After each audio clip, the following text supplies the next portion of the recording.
महिला ने जैसे ही मदद के लिए पुकारा, कप्तान जमीन पर गिर पड़ा और विमान तुरंत असंतुलित हो गया। फिर वो समुद्र की ओर सीधे नीचे की ओर बढ़ने लगा। संकट के क्षण में महिला ने जल्दी से नियंत्रण छड़ को संभाला और विमान को फिर से ऊपर उठाने की कोशिश की, लेकिन कप्तान का सिर नियंत्रण छड़ को मजबूती से रोक रहा था। इससे भी बड़ी मुसीबत ये थी कि नियंत्रण से बाहर हुई एक स्टील की बोतल अचानक उनकी ओर आ गिरी। सौभाग्य से पास में खड़ा उसका पूर्व प्रेमी किसी तरह बच गया और उसने मौका देखकर बेहोश कप्तान को खींचकर हटा दिया, जिससे महिला को विमान के शरीर पर नियंत्रण वापस मिल गया। लेकिन तेज गति से चल रहा विमान रुकने का नाम नहीं ले रहा था और समुद्र की सतह से बस एक रेखा की दूरी पर था। ऐसा लग रहा था कि त्रासदी होने वाली है। महिला ने फिर से नियंत्रण छड़ को जोर से खींचा और विमान समुद्र की सतह को छूते हुए तेजी से आगे बढ़ गया। उसे नहीं पता था कि ये मौत की ओर जाने की शुरुआत थी।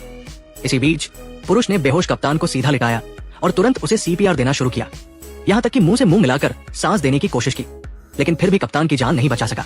महिला का दिल एकदम ठंडा पड़ गया। उसे तो ये भी नहीं पता था कि कार को पीछे कैसे पार करना है, फिर हाथ से विमान उड़ाना तो दूर की बात थी।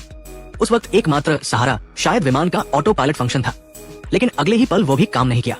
ऑटो पायलट से कोई प्रतिक्रिया नहीं मिली। पास में खड़ा पूर्व प्रेमी अवाक रह गया।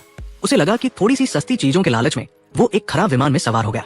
सामने विशाल समुद्र को देखते हुए दो अनाड़ियों के भरोसे विमान को जमीन तक वापस लाना कैसे संभव था। सौभाग्य से उस समय खामोश रेडियो से अचानक आवाज आई।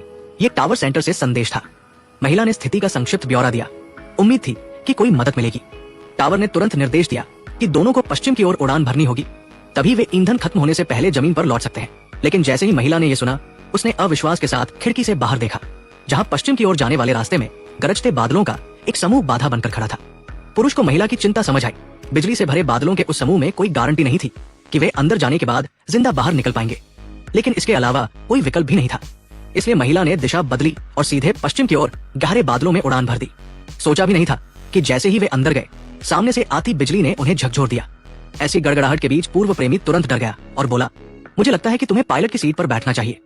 इस तरह जो महिला गाड़ी भी नहीं चला सकती थी, वो पल भर में पायलट बन गई। लेकिन अगले ही पल लगातार चमकती बिजलियों ने उसे इतना डरा दिया कि वो अपना संतुलन खो बैठी। पुरुष चिल्लाया, तुम क्या कर रही हो? मैं मर जाऊंगा। क्या तुम पागल हो? महिला ने उसकी सलाह को नजरअंदाज करते हुए विमान को जोर जोर से ऊपर उठाने की कोशिश की।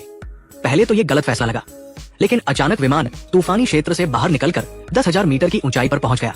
हालांकि दोनों का डर अभी खत्म भी नहीं हुआ था कि महिला को चक्कर आने लगे। अचानक आई ऊंचाई की प्रतिक्रिया ने उसकी सोचने की क्षमता छीन ली। वो खुद को संभालने की कोशिश कर रही थी, लेकिन अगले ही पल विमान फिर से नीचे की ओर झुका और तेजी से गरजते बादलों में गिरने लगा।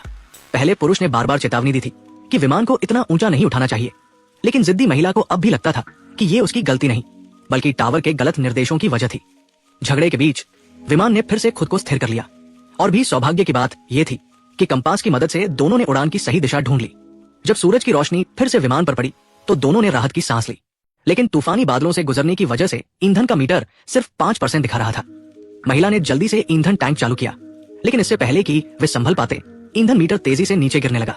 पहले तो महिला को लगा कि ये मीटर की गड़बड़ी है, लेकिन तेज नजर वाले पुरुष ने देख लिया कि ईंधन टैंक में रिसाव हो रहा था। अब सबके फोन की बैटरी कितनी है, कमेंट में बताएं। एक ही बैटरी प्रतिशत वाले दोस्त बन सकते हैं। बचे हुए ईंधन को बचाने के लिए पुरुष ने एक साहसी फैसला लिया कि उसे विमान के बाहर जाकर टैंक ठीक करना होगा।